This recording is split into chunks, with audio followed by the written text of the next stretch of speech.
21 especialistas, 2021, século XXI. A pandemia colocou o estado do Rio de Janeiro e o mundo numa nova realidade, numa nova forma de agir e pensar. E para que a gente possa desenhar a agenda que precisa ser adotada pelos líderes do nosso estado do Rio de Janeiro, para que a gente possa retomar o desenvolvimento e o crescimento econômico do estado, a gente está convidando especialistas muito importantes e que participam dessa análise do dia a dia, do que tem que ser feito para que a gente possa retomar esse desenvolvimento. Está aqui conosco o professor Paulo Vicente dos Santos Alves, da Fundação Dom Cabral, um especialista na análise de cenários e autor de um livro que fala exatamente de uma análise dos próximos 100 anos. Então, professor Paulo Vicente, quais são os... vamos fazer um diagnóstico aqui, na verdade, né, do que a pandemia trouxe de desafios para a economia do estado do Rio de Janeiro. Vamos começar por aí. Seja muito bem-vindo. Ótimo, Manada. Obrigado pelo convite, prazer estar aqui. O Rio de Janeiro foi acertado em cheio, né, pela pandemia, porque ela é uma economia de serviços. A pandemia trouxe o que a gente chama de economia de baixo toque, de baixo contato, que afetou muito mais serviços do que, por exemplo, a agricultura, do que a industrialização. Então, na prática, a gente foi acertado em cheio. Para piorar o quadro, isso baixou muito a demanda de petróleo no mundo e, consequentemente, afetou o preço do petróleo, do qual o Rio de Janeiro também é muito dependente. E não bastasse isso, a gente foi afetado por conta de turismo. Quer dizer, outro lado importante do Rio de Janeiro é a receita vinda de turismo. A economia toda, de certa forma, gira em torno do turismo, principalmente na capital, mas também boa parte dos outros municípios do estado. E a gente teve impacto triplo nessa história: serviços, petróleo e turismo. Então, foi um ano, assim, para lá de ruim, né? Isso significa que vai melhorar. O lado ruim, pior foi péssimo ano, o lado bom é que só tem para melhorar na medida em que a pandemia começar a passar.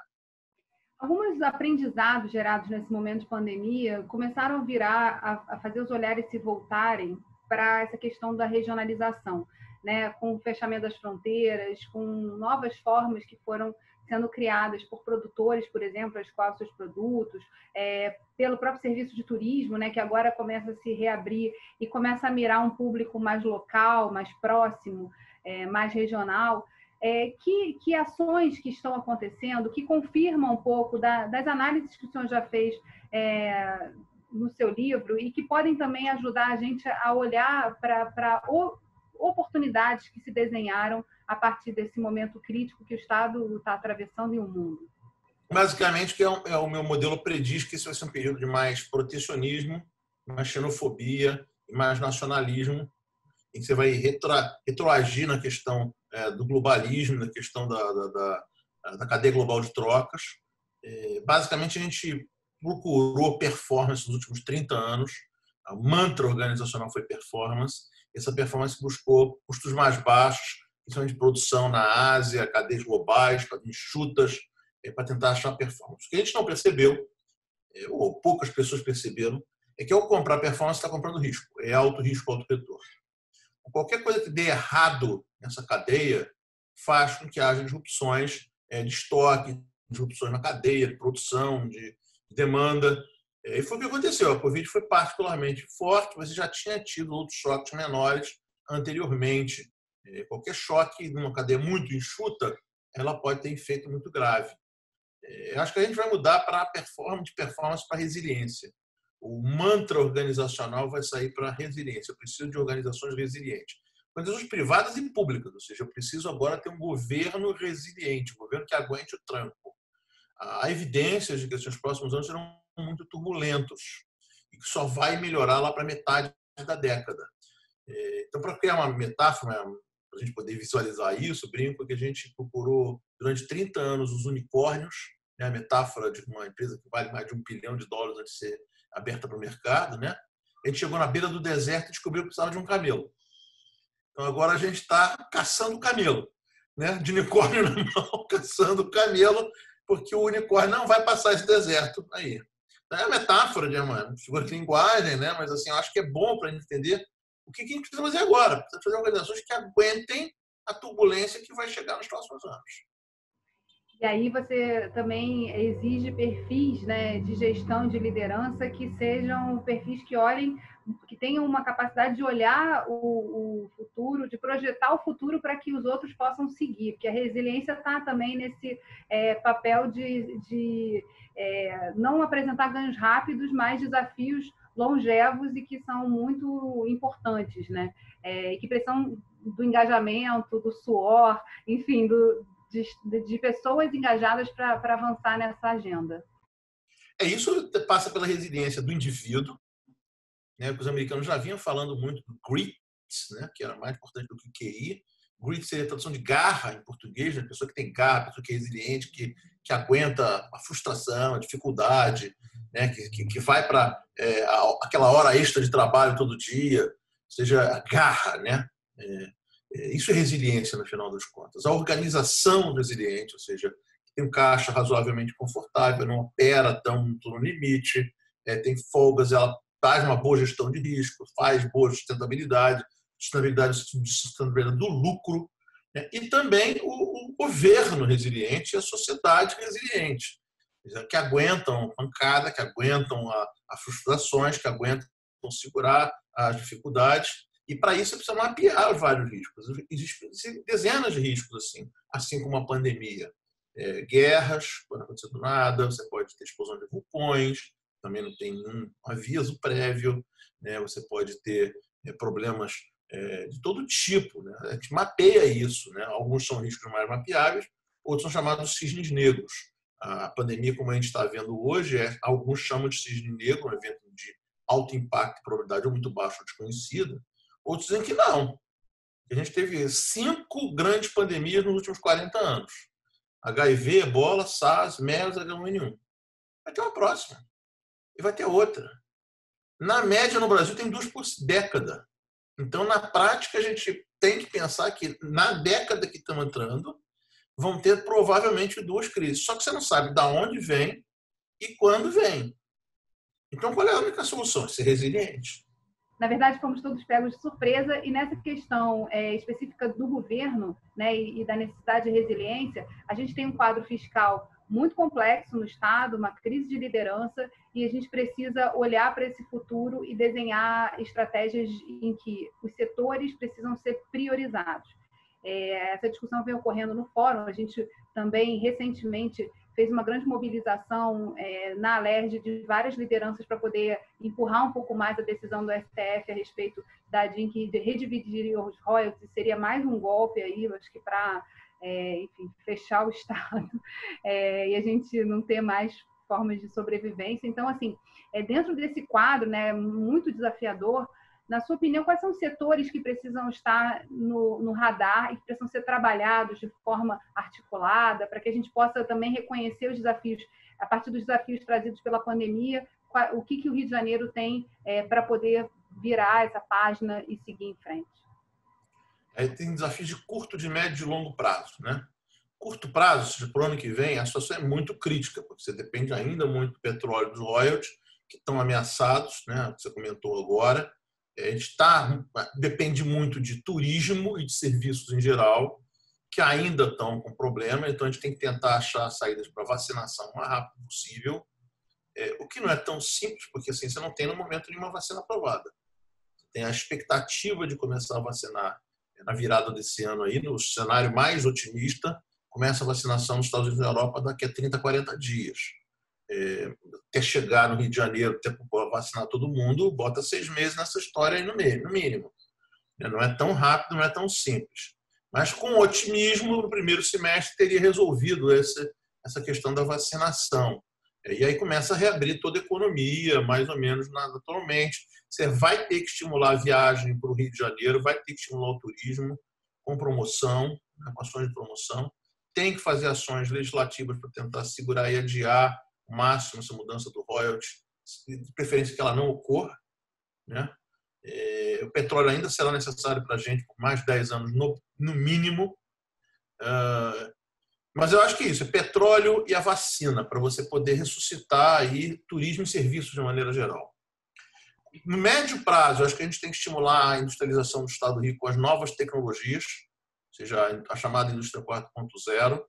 Mas isso não ocorre em um ano. Isso é um trabalho de um governo, pelo menos.